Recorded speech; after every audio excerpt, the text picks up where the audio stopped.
संतमती का अध्याय 22। ईसा उन्हें फिर दृष्टांत सुनाने लगे।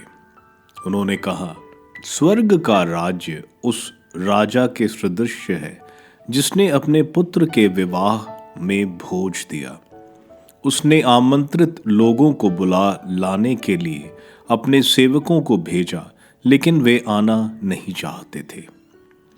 राजा ने फिर दूसरे सेवकों को यह कहते हुए भेजा, अतिथियों से कह दो, देखिए, मैंने अपने भोज की तैयारी कर ली है।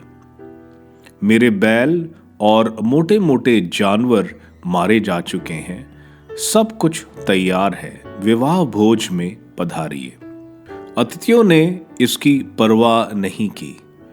कोई अपने खेत की ओर चला गया तो कोई अपना व्यापार देखने। दूसरे अतिथियों ने राजा के सेवकों को पकड़कर उनका अपमान किया और उन्हें मार डाला। राजा को बहुत क्रोध आया। उसने अपनी सेना भेजकर उन हत्यारों का सर्वनाश किया और उनका नगर जला दिया। तब राजा ने अपने सेवकों से कहा, विवाह भोज की तैयारी तो हो चुकी है, किंतु अतिथि इसके योग्य नहीं ठहरे। इसलिए चौराहे पर जाओ और जितने भी लोग मिल जाएं, सबको विवाह भोज में बुला लाओ। सेवक सड़कों पर गए और भले बुरे जो भी मिले सबको बटोर कर ले आए और विवाह मंडप अतिथियों से भर गया। राजा अतिथियों को देखने आया तो वहां उसकी दृष्टि एक ऐसे मनुष्य पर पड़ी जो विवाह महोत्सव के वस्त्र नहीं पहने था। उसने उससे कहा, भाई, विवाह उत्सव के वस्त्र पहने बिना तुम यहां कैसे आ गए? वह मनुष्य चुप रहा। तब राजा ने अपने सेवकों से कहा, इसके हाथ पैर बांधकर इसे बाहर अंधकार में फेंक दो। वहां वे लोग रोएंगे और दांत पीसते रहेंगे, क्योंकि बुलाए हुए तो बहुत हैं, लेकिन चुने हुए थोड़े हैं। कैसर का कर। उस समय फरीसियों ने जाकर आपस में परामर्श किया कि हम किस प्रकार ईसा को उनकी अपनी बातों के फंदे में फंसाएं। इन्होंने ईसा के पास हेरोदियों के साथ अपने शिष्यों को यह प्रश्न पूछने भेजा, गुरुवर, हम यह जानते हैं कि आप सत्य बोलते हैं और सच्चाई से ईश्वर के मार्ग की शिक्षा देते हैं। आपको किसी की परवाह नहीं, आप मुंह देखी बात नहीं करते। इसलिए हमें बताइए, आपका क्या विचार है, कैसर को कर देना उचित है या नहीं? उनकी धूर्तता भाप कर ईसा ने कहा, ढोंगियों, मेरी परीक्षा क्यों लेते हो? कर का सिक्का मुझे दिखलाओ। जब उन्होंने एक दिनार प्रस्तुत किया तो ईसा ने उनसे कहा, यह किसका चेहरा और किसका लेख है? उन्होंने उत्तर दिया, कैसर का। इस पर ईसा ने उनसे कहा, तो जो कैसर का है उसे कैसर को दो, और जो ईश्वर का है उसे ईश्वर को। यह सुनकर वे अचंभे में पड़ गए और ईसा को छोड़कर चले गए। पुनरुत्थान का प्रश्न। उसी समय सदूकी ईसा के पास आए। उनकी धारणा है कि पुनरुत्थान नहीं होता।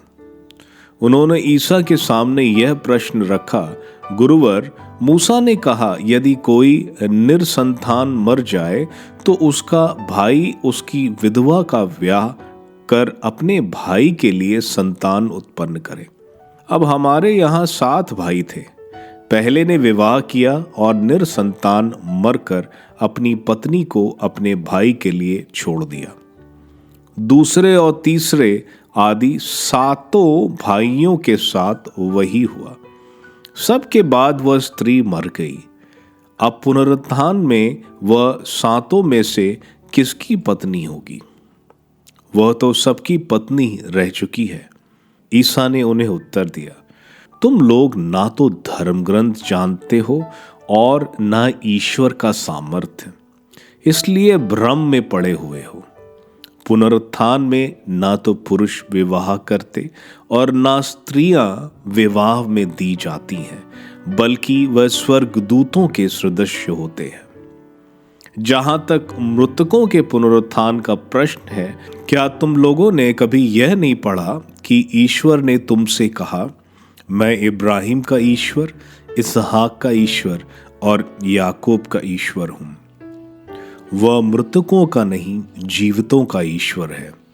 यह सुनकर लोग उनकी शिक्षा पर बड़े अचंभे में पड़ गए। सबसे बड़ी आज्ञा। जब फरीसियों ने यह सुना कि ईसा ने सदूकियों का मुंह बंद कर दिया था, तो वे इकट्ठे हो गए और उनमें से एक शास्त्री ने ईसा की परीक्षा लेने के लिए उनसे पूछा, गुरुवर, संहिता में सबसे बड़ी आज्ञा कौन सी है?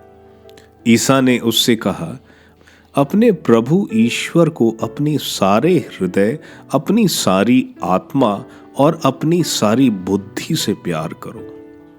यह सबसे बड़ी और पहली आज्ञा है। दूसरी आज्ञा इसी के सदृश है, अपने पड़ोसी को अपने समान प्यार करो।